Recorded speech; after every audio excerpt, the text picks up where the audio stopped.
Hi, everyone, and welcome to the Changing Tides podcast. In each episode, we invite guests to have honest conversations about their mental health journeys with the goal of destigmatizing mental health within the Asian American Pacific Islander community.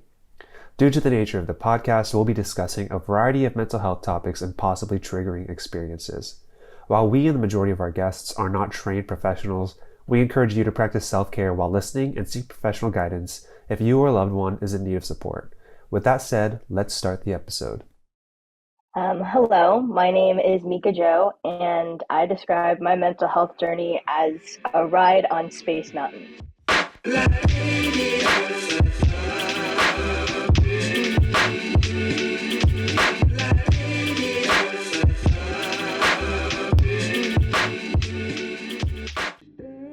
Hello, and welcome to this episode of the Changing Tides podcast. We are now in season 3.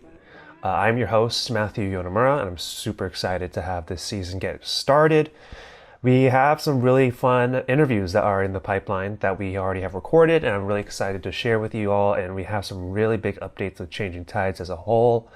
We just launched CT Anchor. Well, at the time of recording my little intro here, we launched CT Anchor just very recently, and we're super excited about that initiative. It is our suicide prevention initiative in collaboration with QPR, who is the QPR Institute stands for Question, Persuade, Refer. Those are the 3 steps in their suicide prevention training. And, those trainings and the continued work of CT Stream and then the events that we have planned for this year, we're really excited to get this going and continue doing the work that we do and growing upon everything that we've done in the past. And, we're thankful for the crew that's been in the past, the volunteers that have helped us along the way, the people who are here now and everything, and everyone we'll encounter in the future. So all this is stuff that we'll be talking about throughout these episodes, I'm sure. But without further ado, I'm excited to kick off episode 34 and season 3 with this next interview. I spoke to this person for the first time through this interview. She really just amazed me in the film that she was in. She was one of the many amazing, super talented actors in Paul Goodman's film No No Girl. Paul was a guest speaker at our November Changing Tides Gala, and he also was a guest on this podcast just last season. With time, I'm sure I'm going to be having more and more of the No No Girl cast on the podcast. I hope to, so at least, but I'll try to space it apart because I'm fascinated with all of them and just Asian American individuals in the entertainment space, and I'll try to space them out. But without further ado, I want to introduce this interview that I had with Mika Dyo. Mika, thank you so much for being on the Changing Tides podcast. I love the description of your mental health journey. Very relatable for all of us Southern Californians. Mm-hmm. If you're not from Southern California, look it up, but it makes a lot of sense. So, Mika, could you please explain this space mountain of a mental health journey? Yeah, just like Space Mountain, I think there's a lot of ups and downs and twists and turns, and a lot of not really knowing what's going on. Hmm, Yeah, a whole lot of that from as long as I can remember. totally. Um, do you mind going to the beginning then and kind of talking about when your mental health journey began and when you're kind of climbing up the beginning of Space Mountain and you're getting ready for this roller coaster? Yeah, I think maybe my earliest memory, I've always had anxiety, and just not knowing how to name it. I remember in like 7th grade, I believe I had my first panic attack and didn't know it was a panic attack at all. It was like I had procrastinated a really big project and it was all due, and I had like forgotten all about it. And then I had, some spouts of anxiety here and there throughout the rest of middle school and then going into high school. And then my junior and senior year of high school, I think, is when it really peaked, where I had really bad depression and anxiety, but again, didn't know to name it that. I didn't start going to therapy until this past year. And so, like growing up with that, going through those like spells of depression and anxiety, and dealing with that in my day-to-day life. Because I didn't get diagnosed, I didn't think it was valid for me to claim those as being real experiences. And I kind of, my time in high school, um, I got into that period, or I was in like high school at the period of time when a lot of people were um, choosing words very carefully and kind of calling others out. So it was like, hey, don't say you're depressed if you don't have depression. Mm. Don't say you're anxious if you don't have anxiety. Um, which like I understand kind of like what they were saying at the time of like, um, if you're just sad, it's not the same as being depressed. Those are different emotions. But because um, I had heard that and I didn't know that I was actually struggling with depression and anxiety, I didn't claim those things of when I felt like it was impossible to get out of bed on certain days or like everything was super numb. I was like, oh, this is just like an angsty teen. I'm not actually anxious. I'm not actually depressed. Um, yeah. And then going into college, I think I kind of looked back and can see some of those traumas, like, you know, as I'm growing and becoming an adult. And uh, I don't know, I think at the time I would have maybe started to have gotten a little bit better my freshman year of college, and learned to deal with my depression and anxiety. The pandemic hit. And that was like, yeah, full blown, um, just got hit with everything. I think a lot of us like struggled with having to deal with everything in the world being so bleak. And then also just like the day to day life of not having people around you to support you. Um, and that really took a toll. And again, I struggled a lot with depression and didn't know it was depression. Hmm. Because I was like, oh, everyone's feeling like this right now. Because I was also, you know, I'm on social media all the time, so I would see people post about it, and I think a lot of my generation, we like post and make jokes about our mental health. It's kind of like our way of dealing with it. But I would see these posts of people, and I was like, oh yeah, I feel that way, and they're like, you're depressed. There was like a put a finger down challenge, and I was like, oh, am I? Mm.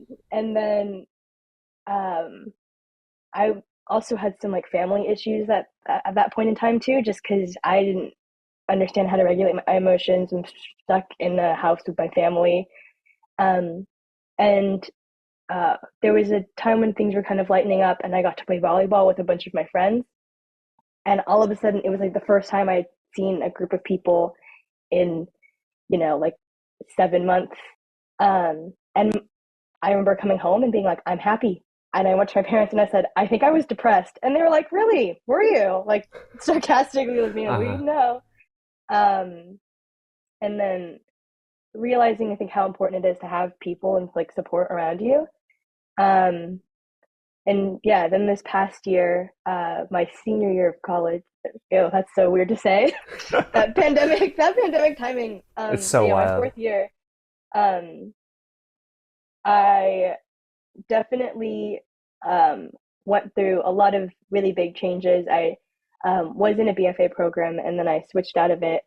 So I kind of lost a lot of friends, and there were a lot of really abrupt things that happened in like rapid succession where the like my identity and who I was and who I felt safe with and all those things were changing so quick. And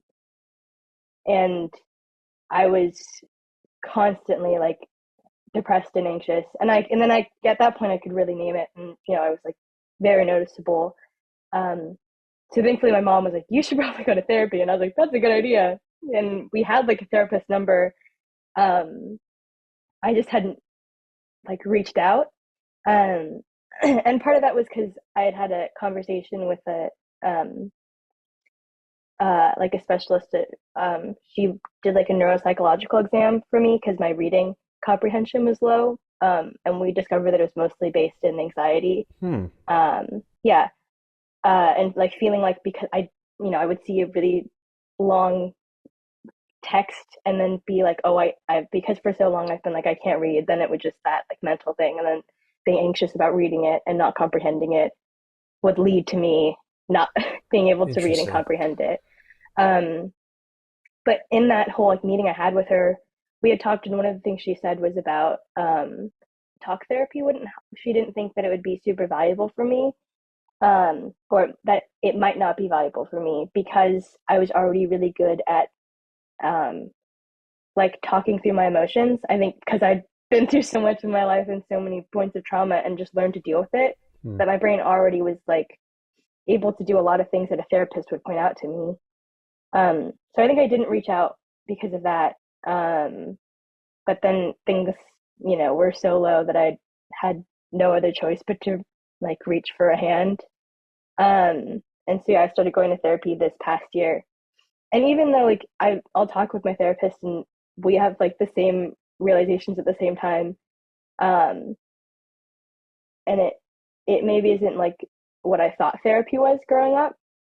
But it's been very helpful, and I think like because of that, my ability to regulate my emotions and realize when I'm getting anxious and triggered and everything, like I can kind of find ways to cope, or at least um, like feel the emotion, but not let it take over everything. Yeah, Yeah. and then now I'm here. I'm kind of mind blown by how well you spoke about that. Did you graduate what in 2019? High school? Yes. Okay, so you're only 2 years younger than me, but high school and like I experienced those things at the same time as you in terms of the year, but like Hmm. at my point in high school, we weren't quite there yet. Like people weren't quite talking about mental health the way like we were in 2019. Hmm. And even though like you just came to these things at a much earlier age than I did, I think, and a lot of people my age did, just because people weren't talking and joking about it on social media. Like it's kind of it's a sad way that people discussed it, but it Yeah. opened up the dialogue at least, and people weren't Yeah. doing that when I was in high school, or at least not like that.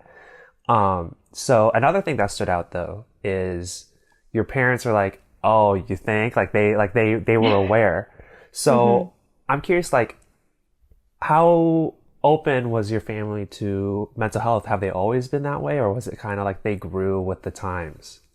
Um, I think they've always kind of been that way, and I just didn't realize it. Hmm. I've had recent conversations with my dad. My dad likes to do on his birthday, like every year, um, or for like the past couple of years, he's been doing a thing of just like ask me questions, things that you um, maybe wouldn't just ask me on a regular day because he's like aware of his own mortality, right? Um, and so being like, I don't want to leave this world and have you guys have questions that you didn't get to Hmm. ask. And so some of those things, um, I think my brother asked like, what was the most difficult time in your marriage, or stuff like that, or um, different things of conversations about my dad's mental health, and then I opened up to both my parents talking about their mental health. Um, and both of them have experienced a lot of trauma in their life and dealing with a lot of it. Um, and I didn't realize how much of a support system they had. And like, they're not the type of people who just kind of do it on their own and push it down. But they actively had a lot of people constantly in their lives who they were bringing into these conversations, having support for everything they were going through, going to therapy when they needed it. Like, um, they're very open to mental health, and I just really wasn't. Um, I think I had my own anxiety about wanting to go to therapy, and like, oh, what if it doesn't work, or like, what if this person thinks I'm crazy, um, this, that, and the other. Like my own, just the anxiety I have that kind of just amplified to everything. Um, and I think my parents didn't want to push me. But when I like was really ready and I was like, okay, I want to do this, they were very good about like offering that support. Hmm.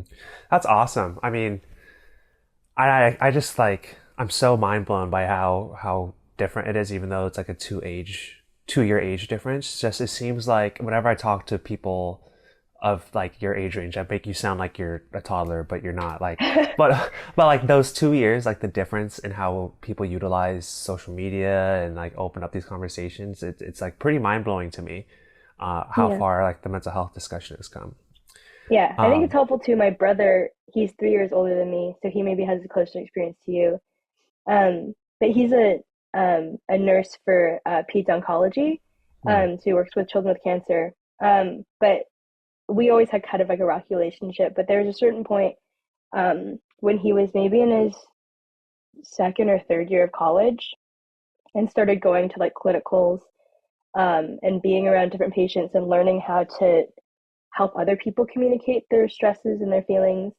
Um, he stepped in on times when my parents and I would go kind of like clash um, and uh, have these arguments that were really based in like misunderstanding. And he would like step in um, and help also regulate those because he understood my experience closer as someone who's still in my generation, um, but also is more mature than I am sometimes.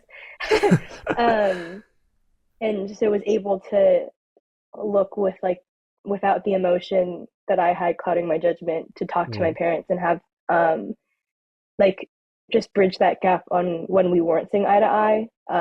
And so I think that also helped. An honorable mention to my brother too, I think. Wow, that's amazing. Mm-hmm. So the other thing that strikes me, and this kind of goes on to the next question I have, is you realize you had anxiety starting at a young age, but at the same time, you're someone who's pursuing the arts, which could be a very anxiety ridden field. It's no matter what form of art you're going into, there's rejection, there's no's, Mm-hmm. there's questions of if you'll make money, all that nonsense that goes into pursuing the arts. So what role have the arts played in your life? Is it something that has caused anxiety, or has it kind of been an outlet for you even as you pursue it as a career? Oh, I think both. There have definitely been a lot of um, a lot of really bad moments from art and being in theater and being an actor. But there have also, I think, one of the reasons why I'm able to articulate my feelings well and maybe look at some of my experiences from a more objective perspective is because of my art, my acting training, and that all of that theater experience. Um, yeah, there's a lot of toxicity in theater, um, and it's one of the reasons why I left my BFA program, which is really unfortunate. That it was like art was always something that I loved, and I took theater very seriously. Um, but and I think it's valuable to uh, be able to express your emotions in various ways and your experience in various ways, but also learn to like understand other people. Like when you're acting as a different character, as a different person, you kind of have to understand their perspective in life, even if they're nothing like you, Mm-hmm. to alive a very beautiful and truthful performance. So I think on that side, it's been very beautiful. Um, but then there's also, like I said, that like I think toxicity in some of the training and some of the perspectives that some individuals have, um, and that has caused a lot of anxiety and stress. Um, but at the end of the day, um, for me, because acting in theater and all that has done so much for me, um, when it is good and when it is like a safe um, space for growth and for learning and for expression, um, I've tried really hard to help create that space for other people. So even I think there's something healing for me. Like I recently started directing at my school some of the student-led projects, um, and creating a safe space and a non-traumatizing rehearsal experience for other people, like freshmen. I had a lot of freshmen the last year that I just directed, um, and creating that safe space for them and the support system for them kind of helped heal my own Wow. trauma from all the shows that I've had that have not been that. Mm, So it's like really unfortunate to like learn from my trauma, but that's what we do. And uh, I'm like doing my best to make sure that other people are having uh, the least amount of trauma in their theater experience, so that they just get the best out of it. That they get the joy of expressing themselves and the joy of learning new perspectives, um, and learning about themselves and all of that, without the amount of pain that I had to go through, I guess. Hmm. Whenever anyone mentions theater, because we had one of the CT crew members on this podcast, or CT crew, I had her on the podcast, and she's in the theater program at UCLA.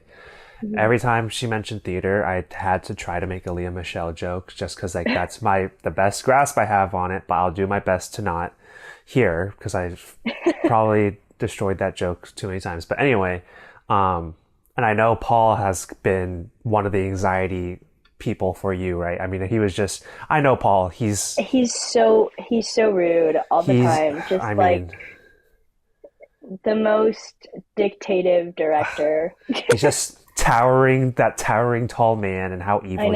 know. I understand. But we'll talk about that on a tell-all from the rest of the cast another time. But, I want to know, like, what inspired you, because you talk about art in a very passionate way, just what you just said. So what inspired you to pursue the arts? Like, was there a performance you saw or someone in your family, or what was it? Um, I think one of the early ones, my cousin, he grew up doing theater. Hmm. Um, and I learned like later that my aunt was also super in like as a performer as a kid, which makes a lot of sense. But one of my cousins was very into theater, was like Daddy Warbucks in an elementary school production of Annie, um, and went to Loxa, and did a lot of theater there. And so I got to watch him perform and then kind of got roped into it from there. Um, I think my mom also grew up taking me to um, a lot of live performances, a lot of musicals. The first soundtrack I ever memorized was Wicked, and I used to like put performances on in the house. Yeah, there was a lot of things that inspired me, but I think those two are probably the biggest. So as you pursue this career and on this journey, not only are there other people and other barriers and other roadblocks, but like for your own in your journey, like have there ever been mental health roadblocks that made you question your pursuit of this field, or like made you question or made it difficult to reach these goals?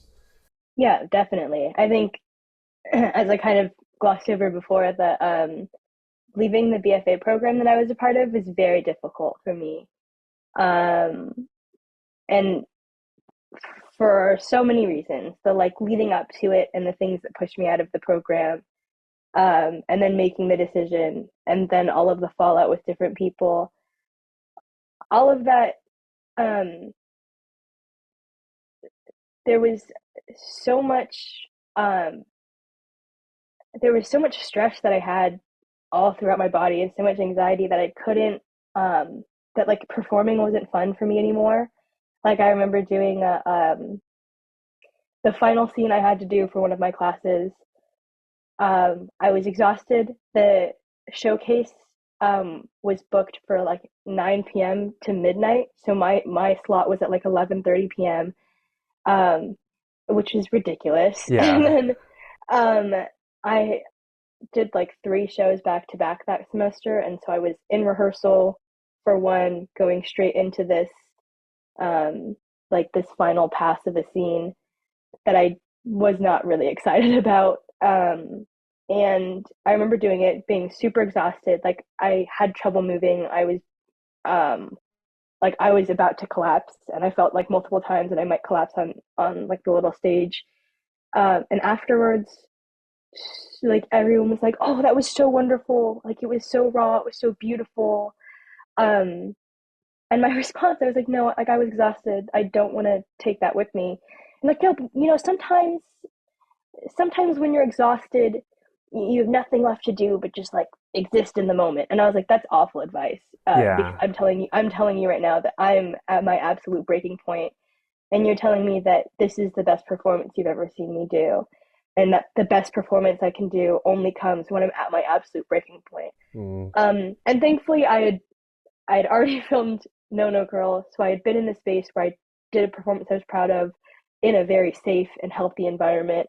And I was already like done with that program, and so like not super valuing the input that this person was giving me.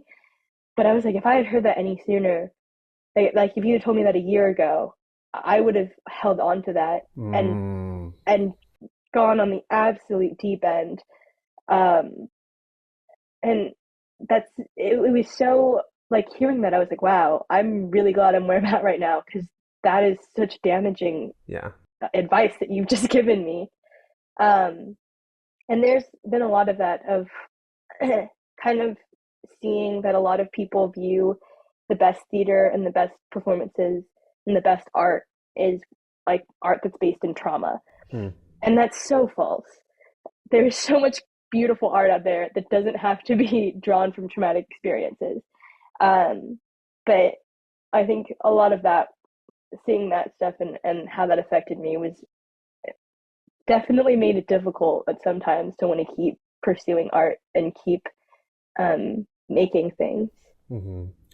So yeah, that's why I've always kind of been. So I went to school for film, for directing, and I mean, I know there've been like great performances of people who have like they're the method actor, Mm-hmm. and I get it to an extent, but then there's like the flip side of like I remember like Jared Leto when he was portraying Joker, he was like Mm-hmm. mailing like body parts or something, or it's just like and then like directors like Kubrick during The Shining, like he would like actually like try to drive them crazy. It's like I think like sometimes it's like maybe it works for you, but like that doesn't necessarily have to be the advice you pass on to others. Like Yeah, it's also like, well, maybe it worked, but look at those people after you've that yelled too. cut, after the run is finished. Like, what happened? Yeah. And they all talk about it. Like people were genuinely uncomfortable. Like Yeah. the co-stars of Jared Leto were genuinely uncomfortable from that. The actors in The Shining are like wanted to quit after that, and it's horrible. Like, okay, great, you created a beautiful film in one of those cases, Uh-huh.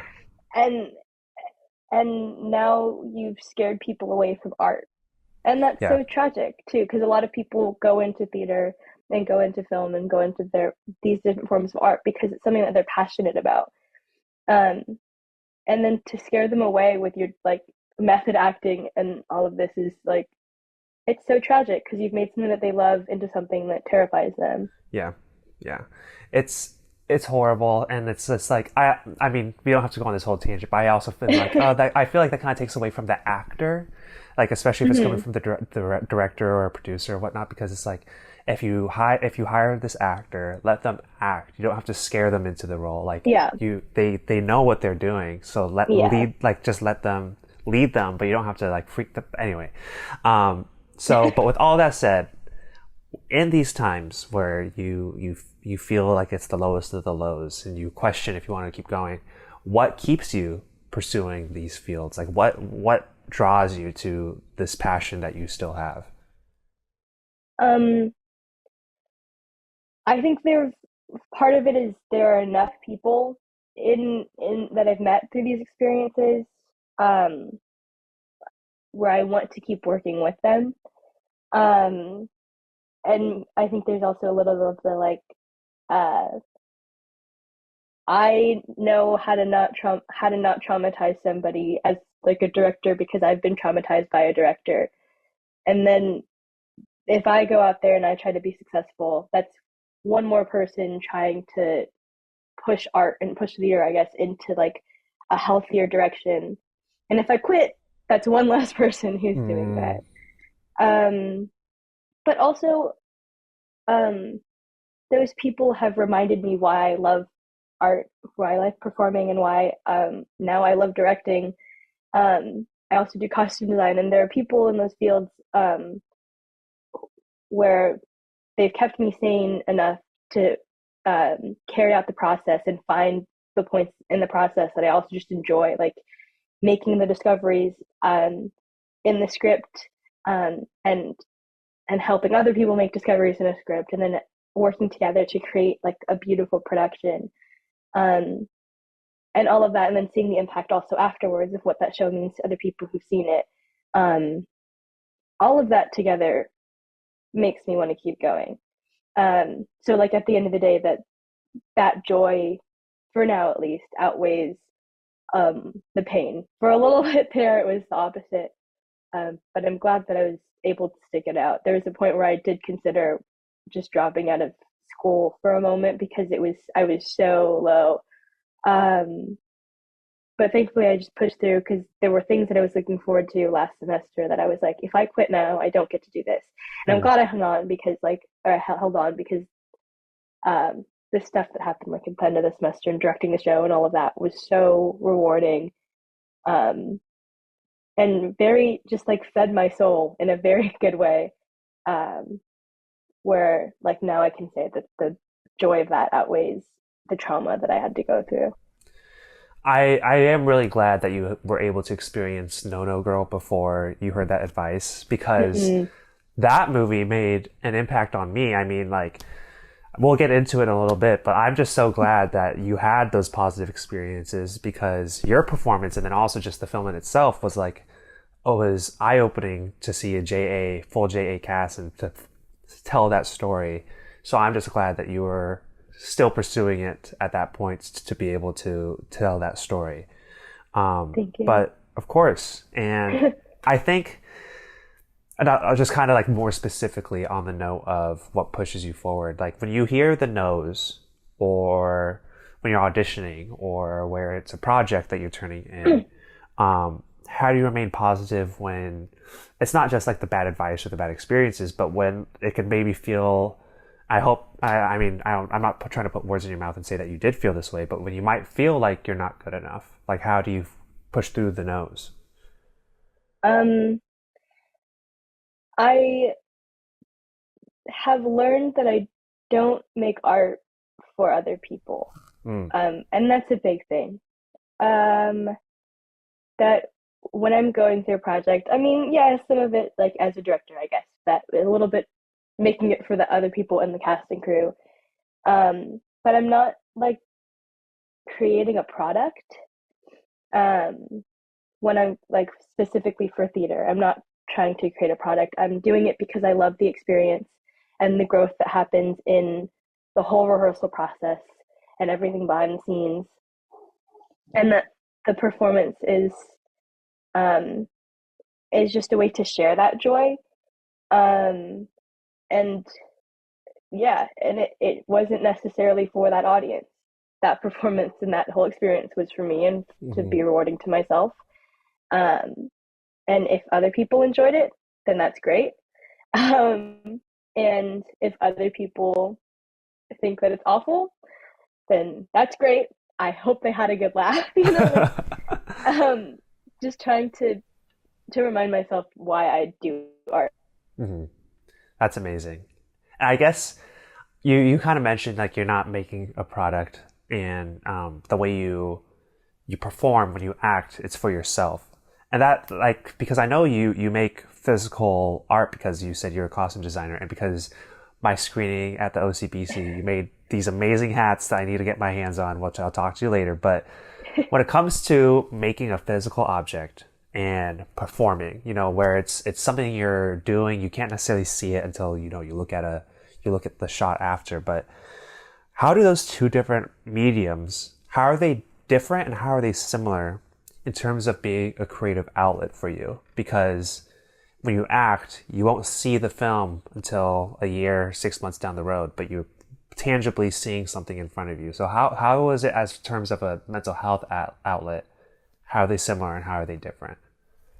Um, I think for creating like physical objects, like with crocheting or sewing, those for me are usually ways to just like breathe and kind of do something. I mean, I'm also kind of crazy sometimes when I crochet and or like if I'm sewing and kind of trying to get something done, it's a little bit crazy. But Mm, like usually, especially I think for crocheting, when I'm doing that, um something to all like the energy of wanting to maybe fidget or do something. I kind of put it into the piece that I'm making, and it's a way for me to just kind of breathe. It's my form of meditation because I cannot just sit and in a position for a while and just breathe. That's not ever been something I've been good at.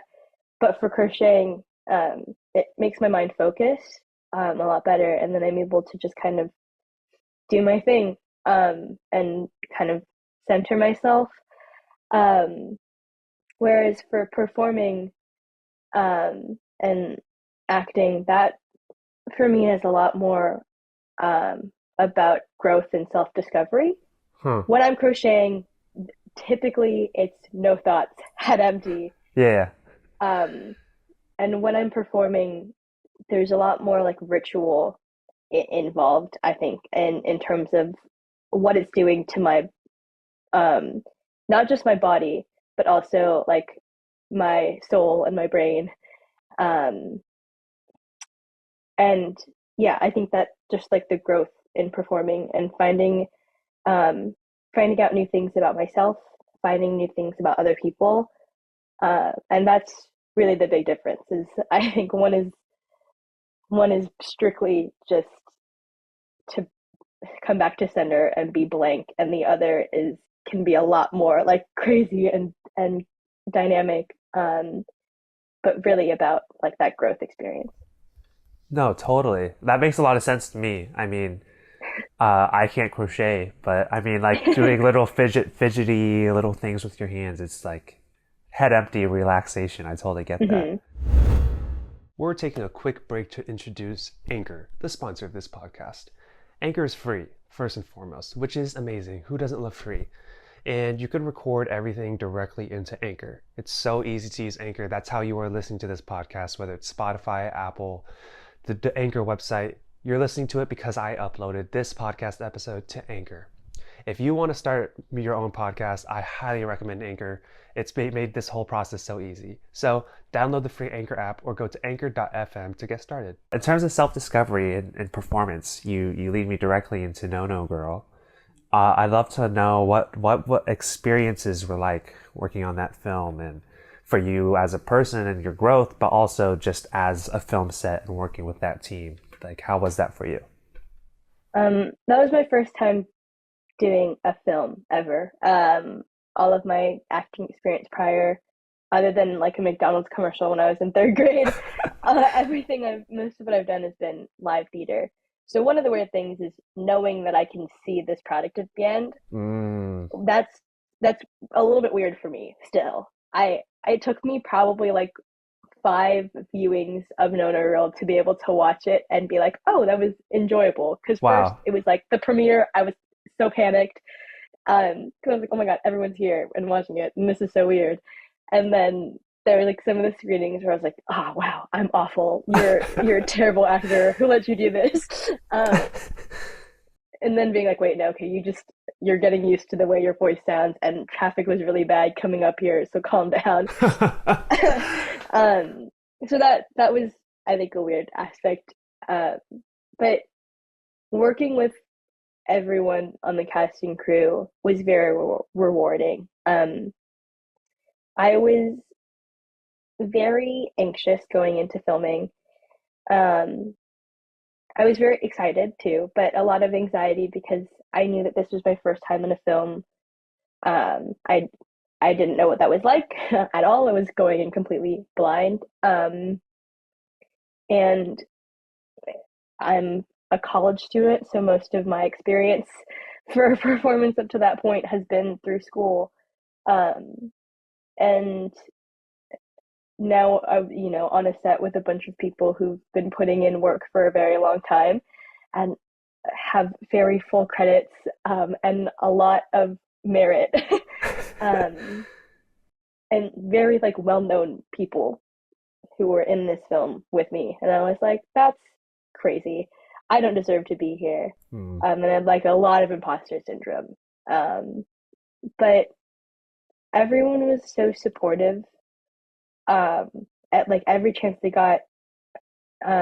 If I ever had anything to say of being like, But like it was okay. I'm still learning. I would say that a lot. Was like I was still learning, and it was kind of my cop out. I think of being like, if this sucks, I can say that I'm a student and I'm still learning. Uh-huh. Um, but like at every chance everyone got, they were very quick to tell me that like, yes, you're still learning, but you're doing a very good job. And not in like a I was fishing for compliments, but purely because they truly believed that. And so that was very um, made a lot of the anxiety of filming go away. Hmm. See, for it's interesting because and I'd love to hear your what you think, especially after the process of filming. But I would think, from my perspective, going from stage to film would be so much easier because you have takes, you could mess up. But where, if you could try to describe, where did the anxiety come from in terms of being in front of a camera? Um, when you're on a stage and you're a little further away from the audience, Mm. you know, you can go through the motions physically, and most people like will be able to kind of tell. Also, again, most of my performances have been in a high school or college setting, so then there's also that caveat of like I'll say for like more professional actors will tell you what I just said is not good advice, and it isn't. But in a college and high school setting, going through the motions is fine, and being in that distance, um, and even if it's not like super truthful and you're not feeling everything and all that jazz, on stage, you can still convey like the plot very well and Mm. the emotion needed to the audience. For the camera, not as much because it's up in your face. Mm. Also, again, this was now a professional level. I think if I'd done like a professional stage production before Nono Girl, I probably would have had the same anxiety. That's fair. Yeah. Um, because I kind of lost that, I guess, the little excuse um, of mediocrity that being in the school setting brings. And that's like not to bash school settings because there's a lot of very beautiful art, but there's also some art that's it's you like that was good for high school. Like and that's kind of how my experience I think was up to that point. Yeah. Um, and yeah, for like a professional film, like a professional environment, and then the added bonus of it being on film, and so the camera's a very nice, very expensive, very clear camera. Every little facial expression that you make, people can see what's going on. Mm. And you have to just be a little more invested. Also, then you're doing like take after take, and then shot after shot, and you're like, wow, that shot that was the back of my head, I was way more emotionally invested. Like that tear came down, and nobody got it on camera because it Uh, wasn't on me. And so then there was like that fear. And then okay, I don't want to be on this shot for like um, you know, 50 takes because I keep on like getting in my head. So there was I think a lot of that too, of mhm. that experience.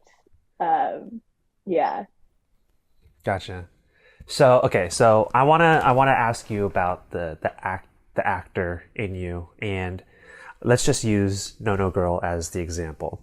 So for Sue, who you played in No No Girl, and also for anyone who wants to know more about this film, just go listen to Paul's episode or go to the No No Girl account because I'm not going to make you do the synopsis of the whole thing again because I made Paul do that already. But when you read the script and you learn about your character, how do you discover what Sue is and who Sue is? Like, how do you find your character and how you're going to portray these words on a page?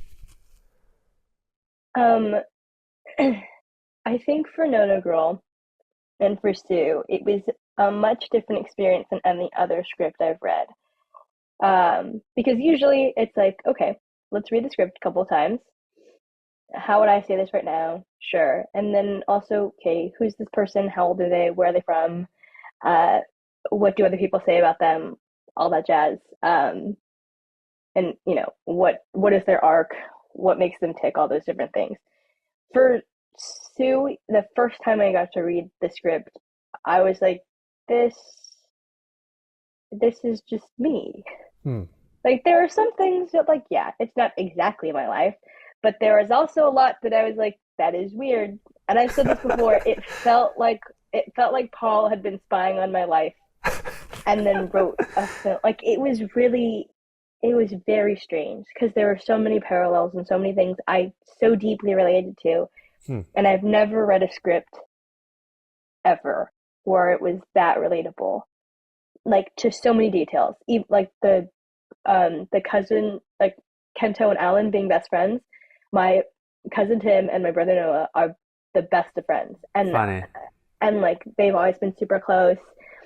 And then there's been me, and I'm like, hi, I'm gonna go craft with my aunt now. You guys have fun playing video games that I'm not old enough to look at. Mm, Like or that I genuinely didn't have interest in too. right. There's that.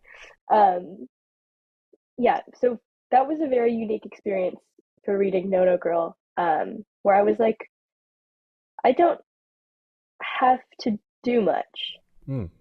um, because the character was so close to me and my own personal life.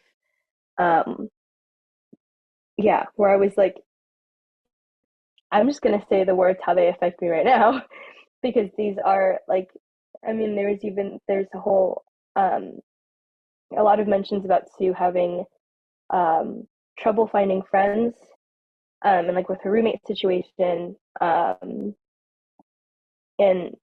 there's just kind of that sense that she doesn't have a lot of people in like her close circle that she can rely on. I mean, there's even that line that was so heartbreaking, of in in a conversation with her mother where she says, "In life, just like in this family, I am alone." Hmm. And that line, when I first read it, it was something I couldn't actually imagine verbally saying to my mother, but something I had felt before. Hmm. Um, and yeah, I remember reading that and being, oh, like this person understands my experience as a 20-year-old Japanese American female. Um, yeah, so I, in a very weird way, didn't have to work hard to bring Sue to life. Wow. Yeah.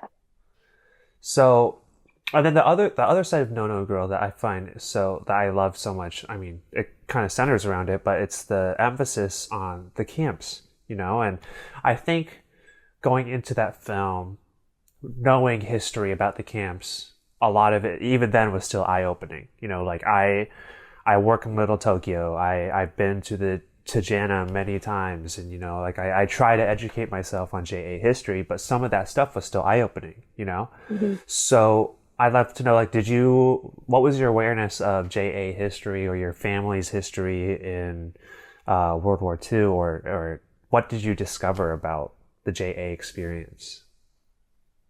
Um, oh, I knew a lot because my dad of from when my brother and I were a very young age was um very adamant about making sure we knew where we came from, and making sure that that history didn't get lost. So anytime we went um, to Mammoth, we would stop at Manzanar on the way there. Wow. I had been there with various different versions, like of Manzanar's museum setup, of their museum, and then the barracks.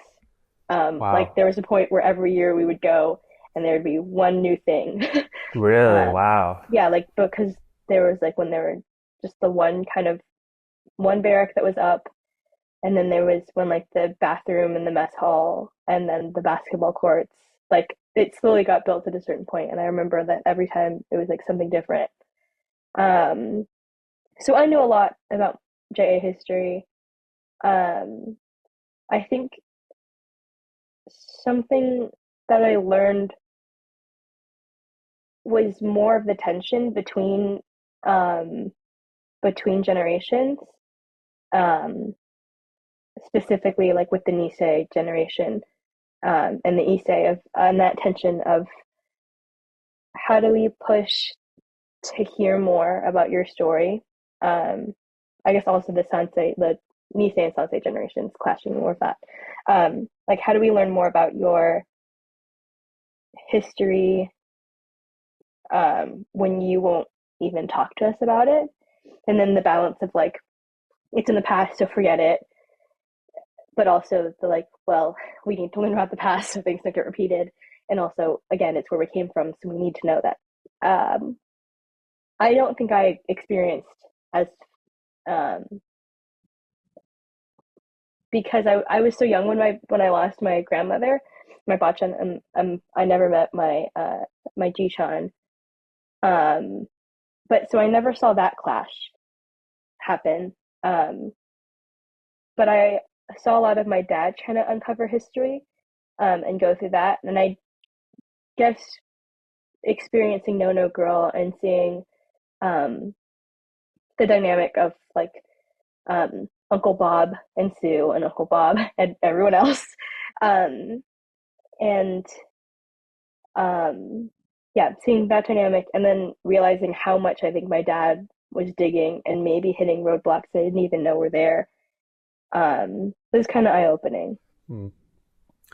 Yeah, I found so much of it interesting because it made me decide to like talk to my family about, and I still have it because there's still the stigma of talking about it, of Mm-hmm. actually asking about like, oh, like what did grandma and grandpa say about the war? Because I haven't asked, I've read about it, I've learned about it, but I haven't ever asked my own family about their Yeah. experiences with it. And it's funny because like when I told my parents like, oh, I'm seeing this movie called No No Girl, they're like, oh, that's similar to No No Boy, like that was a thing. I was like, yeah, exactly, that's what it's based on. So just so much of it was like, oh, I need to, and so much of our people in our age need to actually learn about it, because I think outside of the JA community, no one will really talk about the Japanese Americans in terms of World Like War barely. II. Mm-hmm. Like I Very like minimal. like I remember being so confused in what year is that? 11th grade, about why it was not discussed at all. Like it was glossed Yep. over. And it was just Yeah. like, this is all I know about, not all I know about World War II, because it's more complex than that. But like, I was like, this is so much of what I know about World War II. How come it's not talked about, you know? Yeah. It was literally, I remember it was a paragraph in Yeah. my AP US history textbook. Um, and I learned more like in class about um, the internment from my white Japanese teacher. um, and because she made a point about making sure at least her AP students um, knew the history, um, and was very good about like making sure that nobody was abbreviating um, Japanese like on their notebooks or Oh, things with JP. And she was like, if you do it, it's JPN or you're right out Japanese, yeah. and this is why. Uh-huh. And from the first class you had with her, that wasn't just for AP students, that was for everyone. And I remember I was like, it's interesting that I'm learning more about the history of World War II in this class than I did from the textbook in my Mm, AP US history class. It's right. really heartbreaking. Sorry, did you say you're white Japanese? She was, yeah, it was for my Japanese, and she's white, and it just a Oh, okay. testament, I think, to Watson Sensei and her. um, Even though it wasn't her personal history, Gotcha. um, she was very good about um, contextualizing what she was teaching, Gotcha. um, which I really appreciate. As you know, I mean, it's not necessarily something she had to do, but she did it because it was like the right thing to do. Right. Right. I was just confused because I thought you were talking about someone that was Hapa. I was No, like, no, I was like white no. Japanese. But okay, that's interesting. Yeah, I remember because I had one friend who was Japanese in my class. Otherwise, we were the only two Japanese kids in our class. Now we were like, okay, well, I want to go to the Janum and like go through and actually like look at or read up about it because our class isn't reading up about it. And then Hmm. I remember the AP exam didn't discuss it at all either, which Mm-mm. was, I mean, good because a lot of people wouldn't have passed those questions. Yeah. But yeah, it's an important film, and I'm really excited for hopefully more opportunities for people to screen it in the area and outside too, because I always think about the JA community outside of California. Like, what is that experience like? It's got to be Yeah. a lot more difficult, I would think. But uh, I have a few fun little silly questions. But Mika, before I get there, do you have anything else you'd like to say, or before we get there? I don't think so. Okay, Let's do cool. this. Cool. So these are just silly ones. No pressure, I promise. But first one is, if you could invite five people to dinner, dead or alive, who would they be? Oh God. Okay. Um, Taylor Swift has to be one of them. Did you get Absolutely. tickets? Yes. Oh wow. Okay, good for you. Miraculously. Um, okay, Taylor Swift. Um, Roy Choi, John Favreau. One of my goals is to meet the two of them and like all of us get to That's cook awesome. together. Yeah. That's awesome. One of my goals in life. Let's see. Them three. Um, ooh, um, Brad Leone from Bon Appetit Okay. and Yuri Kochiyama because you have to, right, for the J community. I'm so That's such a curveball from the other four, which I think is really funny. But I was like, have no, to I bring in love one that. person who's not I in love that that same so bubble. much. And so do you love the movie Chef then?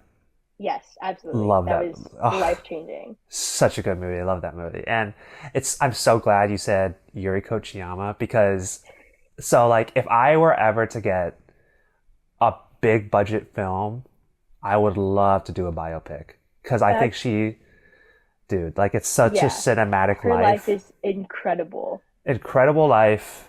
It's there's so many cinematic moments in it. Like Yeah, obviously all the Malcolm X stuff, but just her own experiences. It's just like and people just don't know about it no one knows at about all. Yeah, like that's the other thing. There's so like, yeah, there's so whenever much of J history that people just I don't know. know. Whenever I talk about like when people ask me like, oh, like what would you love to make as a film? I tell them about that. It's like my go-to is like she held Malcolm X like when he was assassinated. Like people Yeah, and they're like, what? Like people don't be know like, about look that at this part. picture Yeah, of Malcolm X and look at who's holding his head. it's That's she. Yeah, I love her story and. I'm so glad you said that. That would be such a fun dinner. I'd be that's so such curious yeah, what she'd have to say. that's such an obscure dinner. I wonder what like what a Taylor Swift Yuri Kochiyama like what that dynamic would do, you know?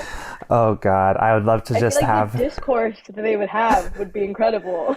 I'd love to Taylor Swift to talk about her lyrics and who her songs are about, and then Yuri just being like, "Well, what about workers' rights? What about unions?" I feel like Oh Taylor Swift man, would totally veer into that conversation too. yeah, yeah, I love it. I love it. Oh, Paul gave one of my favorite answers to this question. But if you were a raindrop, where would you fall? That's so odd. Wherever the cloud took me, I don't think Okay. you really have a choice as a raindrop, you know? Hey, that's fair. That's fair. He said into his own mouth, and that was my That's favorite so response. gross. If Ah, I had a choice, um, it would be on Taylor Swift's shoulder. okay. But I Very feel good. like a raindrop doesn't have a choice, you know? You go where the cloud takes me. You're very right. You're very right. Probably wouldn't bring you back to California, obviously, but No, I don't think yeah, so. I think I would just yeah, that would be interesting. What yeah. would that cycle be like as a raindrop That's fun. That's fun. I back love up that. into the clouds and then dropping again on somewhere else? You could just drop. I mean, it's a continuous cycle, so you could go everywhere and anywhere. That's true. Um. Okay. You may not have an answer for this, but if you do, what would your dream role be? Uh, gosh, I don't know anymore. Oh, I say anymore because for a long time I was like, oh, wouldn't it be so cool to like, you know, maybe one day when I'm like an old woman, I'll play like a role in a movie that's like about the Japanese American experience, but like not one that happened in the camps, but like today's Japanese American Yeah. experience. And I was like, that's never gonna happen. So then I was like, when I'm like 80, and then it happened, and so now I don't know, um, because because that was my dream role, and then it was the first film I got to Yeah. be in, and um, I'm very grateful for that, and I do not take that for granted at Yeah, all. that's awesome. Yeah. Well, maybe you'll, hey, who knows? Maybe you'll play Yuri. Yeah, Who maybe, knows? or yeah, it's Because possible. it I feel can't be like Michelle I Yeoh. no, that's true. Yeah. So, all right. Interesting. Interesting. No Marvel characters in your dream. Um, I don't know enough about Okay. like the. I know a lot about the Marvel Cinematic Universe. Um, I don't know enough about like the comic books to be like, which character I would play, because I was like, do they have a Japanese American female, That's a or good even question. like someone that I could, Yeah. cast for? Um, I don't know. If we're talking like something in the Disney monopoly, um, I think being I think being in a Star Wars Mm, something would be really cool. that would be cool. No, not. I hope this isn't a spoiler, but I could see it just based on a certain scene where you're holding a sword in No No Girl. A certain scene. A certain scene. I hope that wasn't a spoiler. Do I need to cut? I'll ask Paul if I need to cut that. I hope I didn't spoil anything. Um, A certain scene where I hold a certain object. A that if you were to Photoshop could become a lightsaber. light. Yeah, totally. Yeah, It's a yeah. baguette. Okay. There you go. Thank you. Thank you for that recovery. All right, cool. We have an alternate in case I need to cut the first part. And then to round it out, so what would the title of your autobiography be? Uh, oh my gosh, that's such a loaded question. Hmm. I don't know. I feel like that would have to be like tied into No No Girl. Like becoming Mm. becoming No No Girl. Um. Um. Wow. I don't know.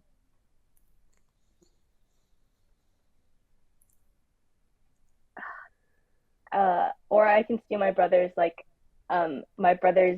Xbox name, and it would be something about like just joking, but like DYO. I like that.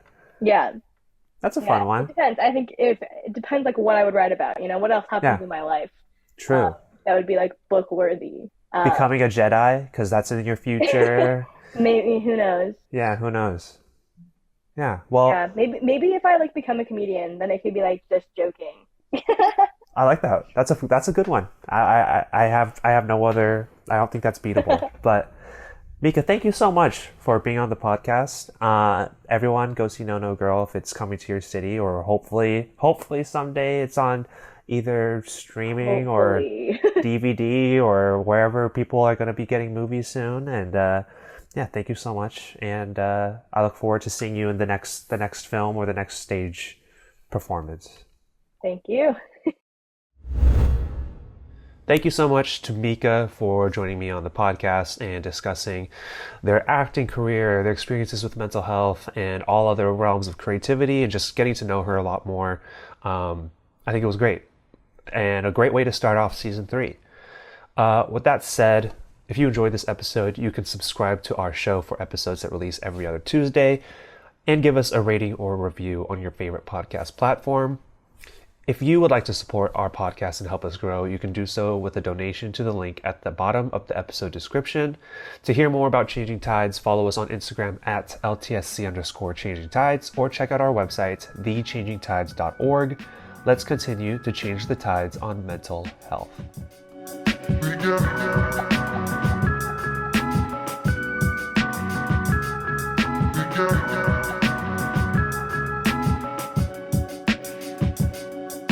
Yeah.